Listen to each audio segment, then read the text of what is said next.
Olá, tudo bem com você? Espero que você esteja bem.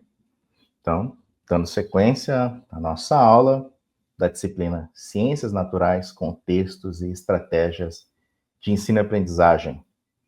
Nós vamos agora trabalhar a unidade 2 do módulo 1, o módulo 1 que trata de fundamentos históricos e filosóficos do ensino de ciências da natureza.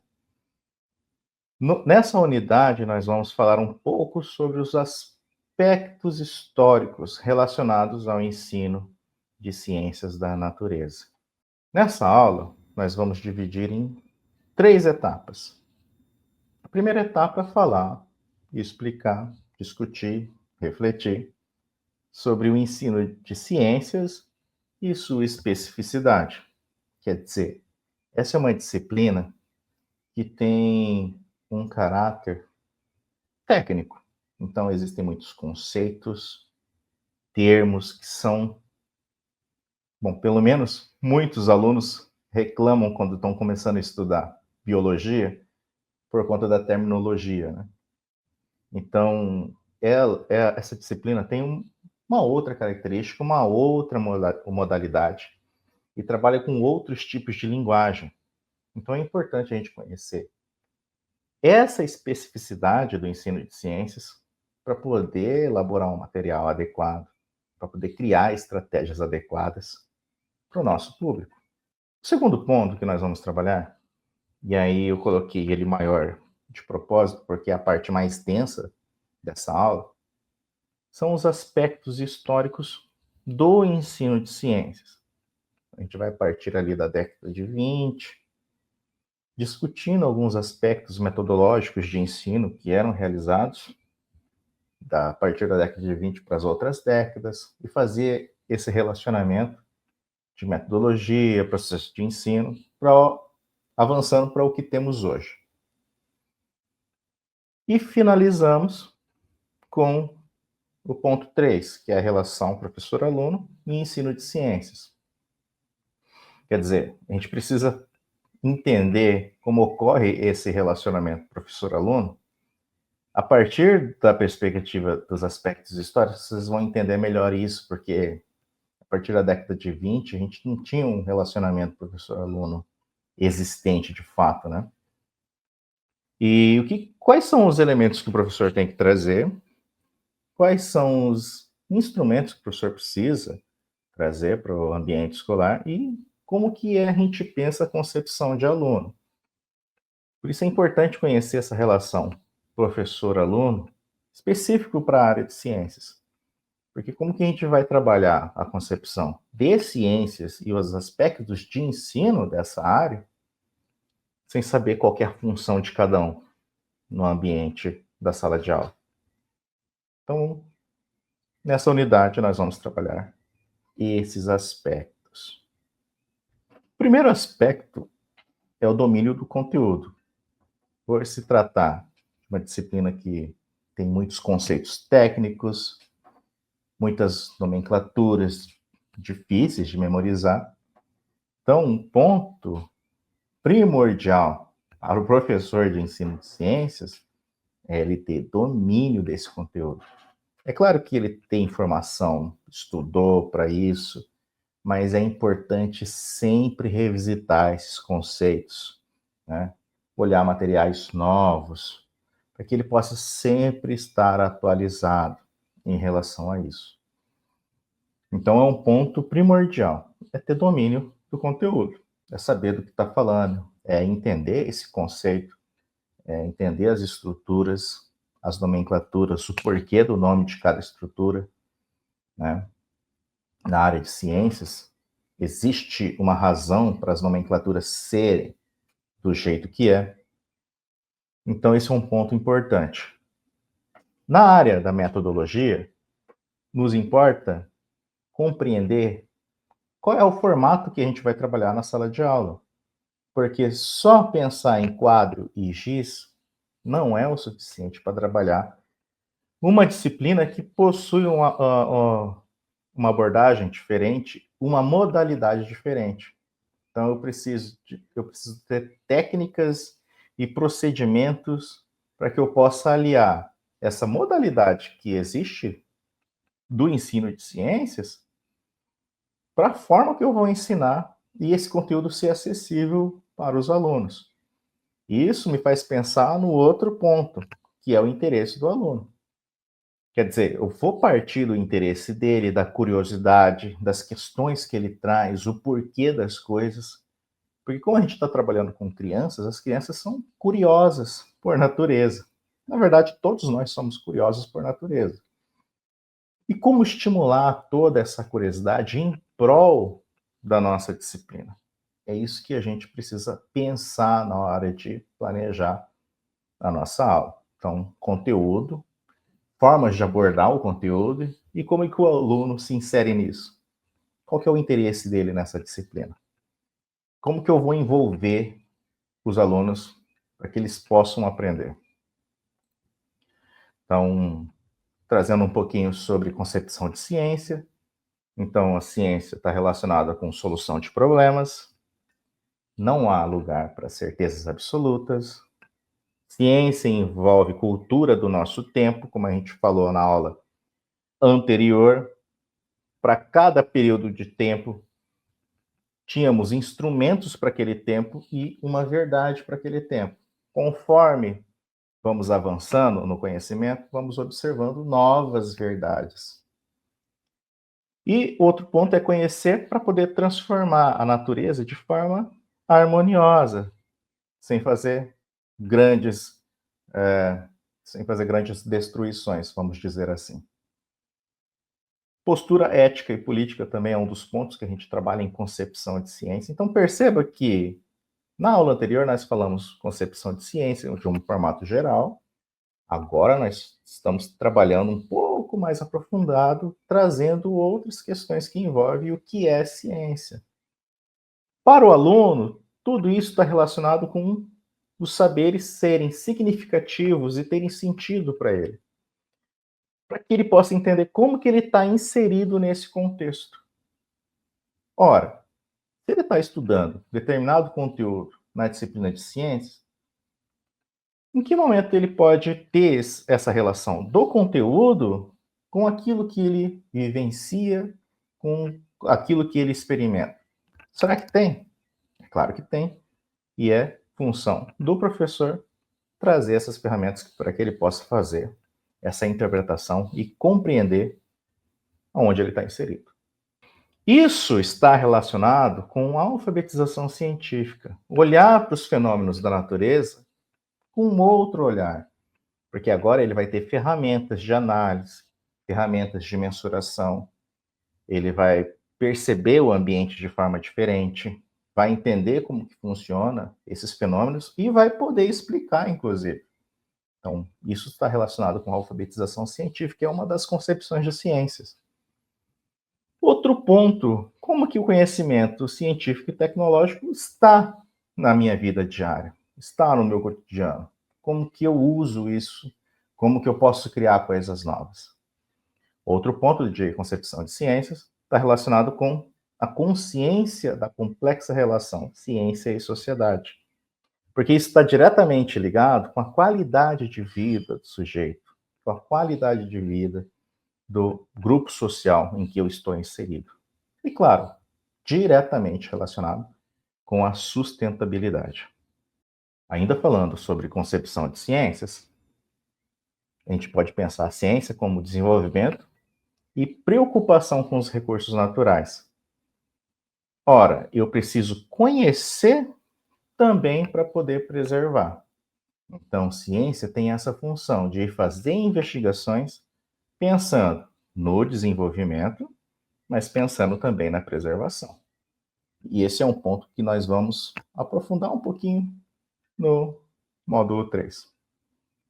Ciências também está relacionado com atender as questões escolares. Pensando que ciências também tem uma concepção maior, além de ciências da natureza, a gente possui as ciências sociais e as ciências humanas. Quer dizer, eu preciso ir atrás de conceitos das ciências humanas ou ciências sociais para trazer questões importantes no relacionamento da sociedade e que envolve as questões de educação. Então, preciso trazer questões que envolvem ciência em outras áreas também. E desenvolver políticas públicas para que eu possa ter um atendimento adequado nas escolas, para que eu possa saber como preservar o meio ambiente e como que eu vou me preocupar com esses recursos naturais. Então, a concepção de ciência ela não está restrita a uma área específica, mas ela pode e deve ganhar outras áreas dentro desse formato de método. Agora a gente vai para uma parte que vai falar um pouco sobre as concepções históricas. A pergunta é: por que estudar história no ensino de ciências? Então, eu coloquei alguns pontos aqui para a gente começar a entender esse processo. Então, o primeiro ponto do porquê estudar história é para evitar de cometer os erros, vamos dizer assim, que eram realizados anteriormente no processo de ensino, né? Então, em um primeiro momento, a gente tinha uma concepção mais tradicional quando a gente fala de ensino. A gente vai falar um pouquinho mais para frente. Então, conhecendo o percurso histórico, eu consigo trazer elementos que podem superar esse modelo tradicional. Outro ponto é ensinar a ciência do dia a dia. Então, por que estudar história para ensinar a ciência do dia a dia? Porque senão eu vou acabar ensinando conceitos já que foram ultrapassados, que conceitos que ganharam novas características, que ganharam outros atributos. Então, se eu não ensinar a ciência do dia a dia, eu posso acabar cometendo o erro de ensinar conceitos que já foram transformados e se tornaram outros conceitos. E o próximo ponto é a transformação na prática, que é essa relação de eu estar envolvido com ciências, pensando na transformação social, na transformação da realidade local e na transformação do próprio sujeito. Esses autores que estão presentes na nossa leitura obrigatória vão trazer a concepção histórica baseado em dois pontos: nos fatores internos e fatores externos. Para os fatores internos, esses autores vão falar que os condicionantes são as relações sociopolíticas e econômicas. Para os fatores externos, existem algumas influências que estão relacionadas com o antes e o pós-guerra, e influências de pensamento francês, alemão e americano. Essas concepções, elas vão influenciar diretamente na organização do currículo. Quer dizer, o currículo ele é transformado ao longo do tempo, mas também é transformado por fatores dentro da sociedade e também fatores externos que os autores colocam como a influência do pensamento francês, alemão e americano. Partindo desse ponto, nós vamos falar um pouco de quais são as concepções de educação a partir da década de 20, de 1920. Então, o primeiro ponto aqui o método aqui era baseado em verdades clássicas, ou seja, eu tinha quase que uma verdade absoluta de determinado objeto, de determinado conceito, e isso não poderia ser alterado. Aqui nós temos a concepção do conteúdo pronto e acabado. O que significa isso? Que não tem a participação do aluno e também não tem a participação do professor. Ou seja, o professor ele segue à risca o seu manual. O que está escrito lá, para ele é uma verdade absoluta e não tem discussão, nem por parte dele mesmo, nem uma reflexão, uma autorreflexão sobre aquilo que ele está ensinando, e nem participação dos alunos. O método para essa década era baseado na exposição, memorização e repetição. Então você expõe o conteúdo, fala o que é, os alunos memorizam e vão repetindo e até decorar, né? Bom, a partir da década de 30, nós temos um marco importante que é sobre a formação do professor de ciências. pois nessa década a gente tem implementação das faculdades de filosofia, ciências e letras. Então, nessa década, a gente já começa a ter uma preocupação com a formação desse profissional, né? A princípio, essa formação ela ainda vai ser muito voltada para o conteúdo específico de ciências, sem a preocupação pedagógica. Mas já é um grande avanço quando se preocupa com a formação para essa área. Entre a década de 50 e 60, nós temos esses fatores externos que vão influenciar no currículo, e um deles é o pós-guerra. Então, vamos ter esses fatores que vão trazer influências pensando na industrialização, no desenvolvimento tecnológico e científico de alta qualidade. Isso vai impactar, ele impacta diretamente no currículo, porque já que eu estou ensinando ciências, eu preciso formar cidadãos que vão pensar no método científico para pensar o desenvolvimento tecnológico de alta eficiência.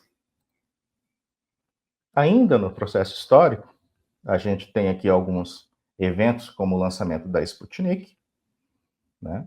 E também temos a preocupação dos Estados Unidos com a expansão do socialismo no mundo. Isso aqui na época da Guerra Fria, né? A ideia aqui é que esses fatores acabam influenciando na forma como a gente constrói o currículo, porque as pessoas estão correndo atrás de desenvolvimento tecnológico. E isso faz eu transformar o currículo pensando nessa proposta de desenvolvimento. Já no início dos anos 50, 1950, nós temos a criação do Instituto Brasileiro de Educação, Cultura e Ciências. Então, a gente tem um instituto que vai pensar a educação, mas, sobretudo, vai pensar essa área de ciências e vai pensar o currículo também, a organização direcionada para o desenvolvimento científico e tecnológico. Como eu disse, a formação ainda não pensava as questões pedagógicas. E isso tem graves consequências, é claro, porque sem as concepções pedagógicas, a gente tem graves consequências. Pois as relações que eu tenho com as concepções pedagógicas permitem eu pensar como que o aluno aprende. Então, se eu deixar essas concepções de lado, corre o risco de eu não atender a diversidade de alunos que eu tenho na sala de aula, a diferença que eu tenho também na sala de aula, os conhecimentos prévios que os alunos trazem. Ou seja, eu preciso dessas ideias, dessas concepções para poder construir uma aula mais acessível. Sobre o método tradicional, como que funcionava? A ênfase, isso aqui ainda na década de 50, a ênfase era na memorização. Ou seja, o professor apresenta o conteúdo e depois os alunos memorizam por meio de questões, né? Então, tinham aqueles questionários enormes, e principalmente nas áreas de ciências, tinha. Então, 50 questões para você decorar sobre como que funciona a atmosfera, por exemplo, né? Ou 50 questões para você memorizar como que funciona as cadeias alimentares, e assim por diante, né? O aluno não conseguia fazer relação de um conteúdo com o outro, né? E também não conseguia fazer essa relação com a sua vivência, com a sua experiência, com a sua realidade. Então ficava um estudo compartimentalizado, cada um num canto sem relação, e o aluno não conseguiria fazer uma contextualização com a sua experiência. Outro ponto importante é que a formação do professor era centrada no conhecimento específico, quer dizer, ele só entendia da área de ciências específico. Ele não estudava a área de ensino, ou seja, as estratégias, metodologia, abordagem, e muito menos os processos de aprendizagem, ou seja, como que o aluno aprende. A superação do modelo tradicional, ela começa a alterar quando iniciamos o processo de pensar o aluno no centro do ensino e da aprendizagem. E esse processo, quem trouxe essa concepção foi o movimento da Escola Nova. Então, esse movimento pensa o aluno no centro do processo, ou seja, é um aluno participativo, é um aluno que está envolvido com as atividades, que constrói conhecimento, que traz novos conhecimentos, ou seja, um aluno que era chamado de um pequeno cientista. Lembrando que a gente está falando dessa concepção da Escola Nova para o ensino de ciências. Então, por isso que eu estou falando aqui da relação do pequeno cientista, porque é a ideia de que o aluno possa fazer essas experimentações. Então, observa a natureza, sai do espaço da sala de aula e começa a ganhar outro espaço, que são os laboratórios de ciências. Percebo que, anteriormente, no modelo tradicional, o aluno não tinha espaço para discussão, não tinha espaço para trazer o que ele conhecia já, não poderia construir coisas novas, ou não poderia problematizar, trazer novas questões. E o espaço da sala de aula é totalmente alterado, quer dizer, eu tenho agora outros espaços de observação. Tem um ambiente a ser observado e espaços em laboratórios. E os manuais começam a perder esse espaço, porque eles eram determinantes no processo de ensino, ou seja, o professor usava aquele manual, aquele livro, durante anos, anos e anos. Só trocava quando acabava o livro mesmo, né? E ele não trazia outros elementos para compor a sua aula. Então, a superação do modelo tradicional me traz uma outra perspectiva sobre a utilização dos manuais, ou hoje a gente conhece como os livros didáticos, né? A partir da década de 60, a gente tem o ensino baseado nas soluções de problemas, que faz parte do método de ensino de ciências, né? Ciência tem a ver com resolver problemas. Então, a gente tem problema e vai utilizar um método para conseguir resolver esse problema. E aí a gente tem os seguintes passos a serem seguidos, né? Como observar, mensurar, medir, né? Interpretar os dados, formular hipóteses e testar. Quer dizer, eu consigo compor uma aula que seja baseada no método científico. E o professor, ele passa a ser uma figura que é participante agora do processo. Ele não é um ser passivo mais, só que fica falando questões que o manual pedia. Não. Agora o professor, ele traz outras questões, traz outros conceitos, tem uma outra perspectiva e vai trabalhar dentro da sala de aula. E os projetos curriculares, agora, a partir da década de 60, começaram a ter um olhar mais pedagógico. Ou seja, as teorias de aprendizagem, de ensino e aprendizagem, começaram a ganhar esse espaço também. Então, a gente tem aqui o uso intensivo dos objetivos de aprendizagem. Temos também a influência do ensino técnico, a ideia de a ideia de trazer desenvolvimento tecnológico. As teorias de aprendizagem vão ganhar espaço no campo da sala de aula. A carga horária da disciplina também é ampliada. Cursos de graduação são ampliados também. Nós temos aí um número maior de cursos de graduação nessa área. E entre a década de 70 e 80, nós temos aqui algumas influências que vão alterar aqui a composição do currículo, como crises energéticas, sociais, econômicas, ambientais. Quer dizer, tudo isso faz a gente repensar os objetivos. Quais são as implicações do desenvolvimento tecnológico? Então, a partir da década de 50, a gente tem aquela influência externa do pós-guerra, onde os países começaram a corrida de desenvolvimento tecnológico. Só que isso gera crises, como energética, social, econômica e ambiental. Quer dizer, qual que é o custo do desenvolvimento tecnológico? Então, isso começou a ser repensado também. Temos que realizar desenvolvimento, mas precisamos cuidar também do meio ambiente. E outro ponto importante é que a disciplina de ciência passou a ser uma unidade curricular obrigatória nos anos iniciais, que era o ensino primário antes. Outro ponto, entre a década de 90 e 2000, começou a se preocupar com a formação de professores, então a flexibilidade ali do currículo, começou a se pensar na realidade local, né, para adaptar o currículo, trabalhar com outras áreas do conhecimento, a interdisciplinaridade, pensar na sustentabilidade nos recursos que a gente utiliza do meio ambiente, articular senso comum e o científico, pensar isso dentro de uma formação cidadã, aliada às teorias de aprendizagem. Tudo isso também utilizando os conhecimentos prévios dos alunos. Então, a gente tem um salto qualitativo muito grande em relação a essas décadas aqui, de 90 e 2000.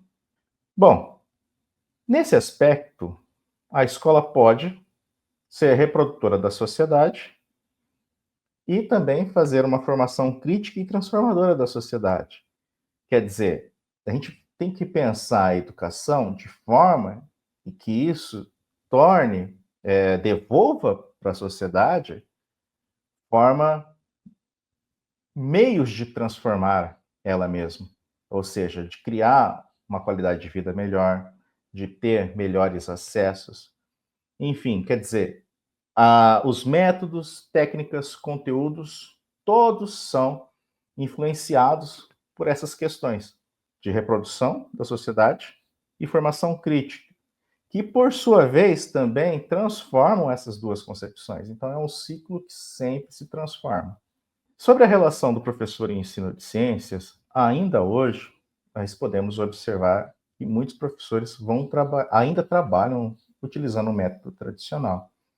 Ainda utilizam o livro didático como sua única fonte de informação, sua única fonte de técnicas, sua única fonte de métodos.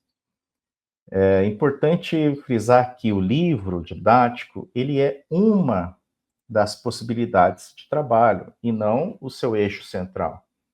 Então, ciências não é apenas compreender o que é conhecimento científico, mas como que pode surgir novos conhecimentos. Então, se você trabalha só com a ideia do livro didático, a ideia de criar novos conhecimentos pode acabar ficando restrita. Então, o professor ele precisa trabalhar com outras fontes, com outros conceitos para poder criar novos conhecimentos. Então, trabalhar de uma forma mecânica não vai satisfazer os pré-requisitos para a construção do conhecimento. Então, se o professor ele quer trabalhar nessa perspectiva de construir conhecimento, ele precisa alterar esse formato para uma perspectiva de professor pesquisador, um professor que está sempre investigando, um professor que coloca a problematização, um professor que vai inserir o aluno no centro do processo. Fazendo isso, ele aproveita esses conhecimentos que os alunos já têm e vai reconhecer e respeitar essas dificuldades que pode ocorrer quando você está aprendendo um método científico. Isso me permite criar, recriar, construir e reconstruir o conhecimento. Então, alguns pontos importantes aqui para o professor pensar. Então, o primeiro ponto que a gente já falou logo de início, conhecer a matéria ensinada. Então, ele sempre precisa revisitar esses conceitos.